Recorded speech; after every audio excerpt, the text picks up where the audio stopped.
नमस्ते। केमिस्ट्री के फॉर्मूले क्या आपको भी परेशान करते हैं?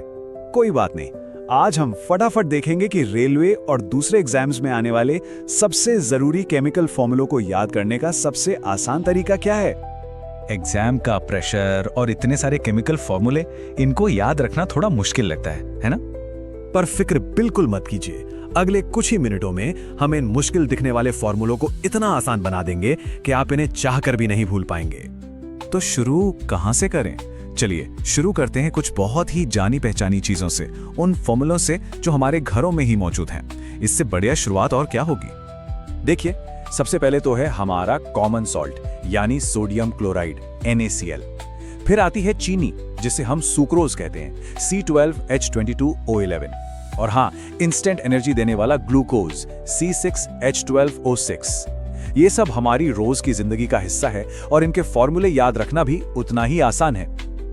अच्छा, अब आते हैं उस टॉपिक पर जहां सबसे ज्यादा कंफ्यूजन होता है। जी हाँ, अलग अलग तरह के सोडा। चलिए आज इस कंफ्यूजन को हमेशा हमेशा के लिए जड़ से खत्म कर देते हैं।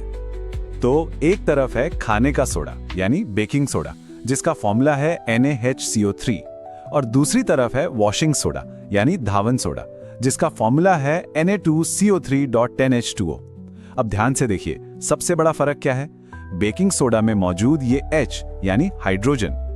और यहीं पर आती है हमारी सबसे जबरदस्त ट्रिक। इसे याद रखने का एक बहुत ही सिंपल तरीका है। बेकिंग किससे शुरू होता है? B से, और इसके फॉर्मूले में क्या आता है? बाय यानी बाइकार्बोनेट। बस इतना सा याद रख लिया तो एग्जाम में गलती होने का सवाल ही पैदा नहीं होता। सोडा की ही फैमिली में दो और जरूरी कंपाउंड्स हैं जो सफाई के काम आते हैं।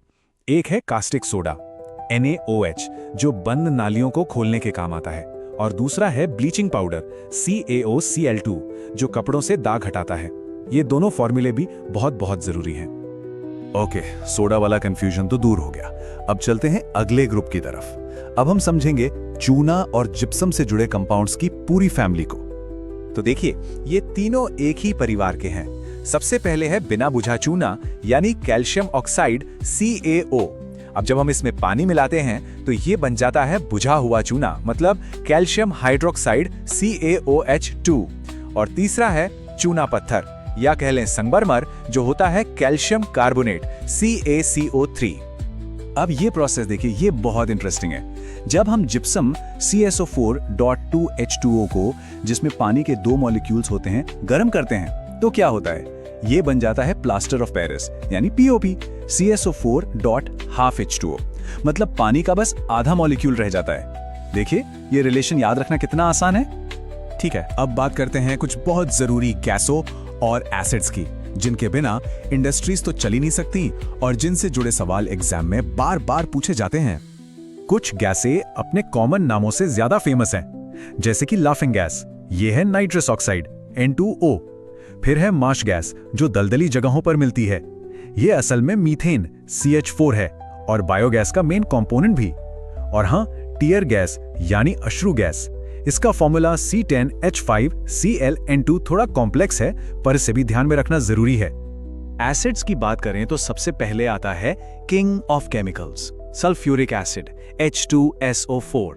इसके अलावा हाइड्रोक्लोरिक एसिड HCl और नाइट्रिक एसिड HNO3 भी बहुत इंपॉर्टेंट है। और एसिटिक एसिड CH3COOH, अरे ये वही एसिड है जो सिरके में होता है।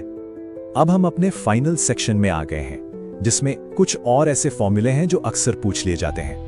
तो चलिए अब देखते हैं कुछ सबसे जरूरी और सीधे सीधे पूछे जाने वाले फॉर्मूले। इनमें सबसे पहले हैं हेवी वाटर यानी ड्यूटेरियम ऑक्साइड D2O। ये न्यूक्लियर रिएक्टर्स में मॉडरेटर का काम करता है। फिर है ड्राई आइस जो कुछ और नहीं बल्कि सॉलिड कार्बन डाइऑक्साइड CO2 ही है।